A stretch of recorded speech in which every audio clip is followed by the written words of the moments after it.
جی بسم اللہ الرحمن الرحیم. سماجی تحفظ اور تخفیف غربت کا جو ڈویژن ہے اس کو ذمہ داری دی گئی ہے احساس پروگرام پر عمل درآمد کرنے کی. یہ ایک بہت ہی اہم ذمہ داری ہے کیونکہ پاکستان کی 38% آبادی جو ہے وہ ملٹی ڈائمینشنل پاورٹی کا شکار ہے.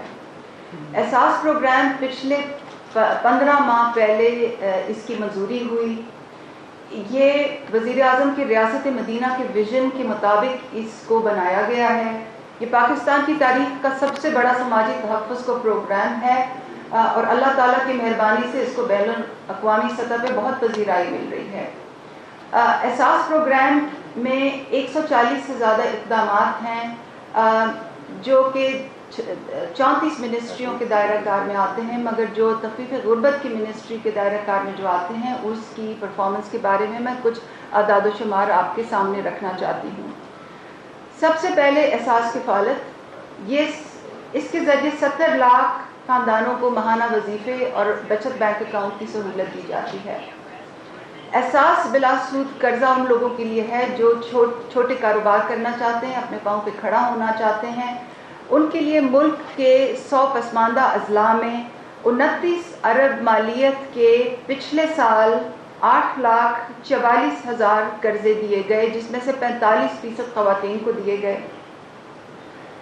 احساس آمدن اس سے ایک منسلکہ پروگرام ہے جو کہ پاکستان کے 23 پسماندہ ترین ضلعوں میں اس وقت جاری ہے اور اس میں 1.5 ارب کے چھوٹے سطح کے کاروباری اثاثے دیے جاتے ہیں. انتہائی غریب خاندانوں کو 60% خواتین کو دیے جاتے ہیں اور ان اثاثوں میں مال مویشی، دکان کا سامان اور اس قسم کے اثاثے شامل ہوتے ہیں. احساس انڈر گریجویٹ اسکالرشپ پاکستان کی تاریخ کا سب سے بڑا اسکالرشپ پروگرام ہے. 4 سال پہ محیط 20 ارب کا یہ پروگرام 2 لاکھ طلباء اور طالبات کو اسکالرشپ کے لیے مختص ہے اور پچھلے سال ہم نے 4.9 ارب کے 50,500 اسکالرشپس دیے ہیں جو 38% خواتین کو دیے گئے ہیں. ملک کی 117 یونیورسٹیز میں یہ اسکالرشپس گئی ہیں اور اگلے سال کی کال جو ہے وہ اگلے چند دن میں کھلنے والی ہے. احساس نشو و نما پروگرام جو ہے پچھلے ہی ہفتے 1 سال کی تگ و دو اور محنت کے بعد اس کا اجرا وزیر اعظم نے کیا ہے. آپ کو یاد ہوگا کہ اپنی پہلی تقریر میں وزیر اعظم نے ایک سی ٹی اسکین اٹھایا تھا اور اس بات کی نشاندہی کی تھی کہ پاکستان کی کچھ علاقوں میں آدھے بچے جو ہیں وہ سٹنٹنگ کا شکار ہیں، یعنی کہ وہ خوراک کی کمی اور دیگر محرومیوں کی وجہ سے نہ تو ان کا جسم بڑھتا ہے، نہ ان کی جو ذہنی صلاحیت ہے وہ پوری طرح پنپ سکتی ہے. یہ ملکی ترقی کے لیے ایک بہت بڑا خطرہ ہے اور وزیر اعظم نے یہ وعدہ کیا تھا کہ ہم اس کے لیے اسپیشل پروگرام لے کے آئیں گے. تو پہلے مرحلے میں 1 سال کی محنت کے بعد 9 اضلاع میں 33 سینٹر اسی ماہ پوری طرح سے فعال ہو جائیں گے اور پہلے مرحلے میں 2,21,000 ماں اور بچے اور خاندان اس سے مستفید ہوں گے. اس کا دائرہ کار انشاءاللہ بہت جلدی بڑھایا جائے گا. احساس لنگر کا جو پروگرام ہے یہ مزدور بھائیوں کے لیے ہے. پبلک پرائیویٹ پارٹنرشپ کے تحت گورنمنٹ کو 0 خرچے کے ساتھ ملک بھر میں لنگر بنائے جا رہے ہیں. ابھی تک 12 لنگروں کا قیام ہو گیا ہے اور انشاءاللہ اس کام کو اگلے سال بہت تیزی سے آگے بڑھایا جائے گا. پناہ گاہ کا جو پروگرام ہے یہ وزیر اعظم کی دل کے بہت قریب ہے. یہ ان لوگوں کے لیے ہے جو کھلے آسمان تلے مزدور بھائی سڑکوں پہ فٹ پاتھوں پہ سوتے ہیں. پچھلے 70 سال سے پہلی دفعہ پاکستان کی تاریخ میں ان کے لیے 100 سے زیادہ پناہ گاہیں بنائی گئی ہیں اور وزیر اعظم کی خاص ہدایت پر ہی ان پناہ گاہوں کے سٹینڈرڈز کو بہتر کرنے کے لیے کام اب تیزی سے جاری ہے. پچھلے سال پاکستان کی تاریخ میں پہلی دفعہ یتیم خانوں کے سٹینڈرڈز بہتر بنانے کے لیے کمیٹی کی تشکیل دی گئی. وہ کمیٹی 1 سال میں 14 دفعہ ملی ہے اور انشاءاللہ یتیم خانوں کے سٹینڈرڈز اور اس سے متعلقہ مانیٹرنگ اینڈ ایویلیویشن کا نظام بہت جلد ہی معرض وجود میں آ جائے گا. ملک کی تاریخ میں پہلی دفعہ مزدور کے احساس کے تحت بھی پہلی دفعہ کمیٹی بنی.